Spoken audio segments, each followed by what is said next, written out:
इतनी सख्त गर्मी में हमारी जो स्किन है बिल्कुल डैमेज हो गई है। बिल्कुल हवा पड़ रही है गर्म, धूप पड़ रही है, जिसकी वजह से हमारी स्किन का कलर कम्प्लेक्शन डल हो रहा है। और हम क्या करें, क्या करें जिससे हमारी जो स्किन है ये बिल्कुल फ्रेश रहे। तो मैं आपको एक बहुत कमाल की टिप बताने वाला हूँ।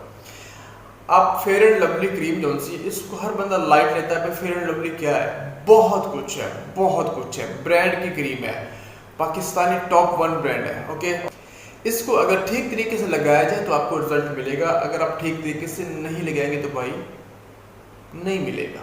ओके, ठीक तरीका कौन सा है? आप जब फेयर एंड लवली लगाते हैं, आपके फेस पे डस्ट, डर्ट, धूल, माहौल का असर, मतलब पता नहीं क्या क्या होता है, तो वो उसके ऊपर आप क्रीम लगा देते हो, वो एक मिक्सचर सा बन जाता है जो कि आपकी स्किन में जाके, पोर्स में जाके घुस जाता है और आपके वो दाने निकालता है। आपकी स्किन का कलर कम्प्लेक्शन डल हो जाता है और आपके निशान बन जाते हैं।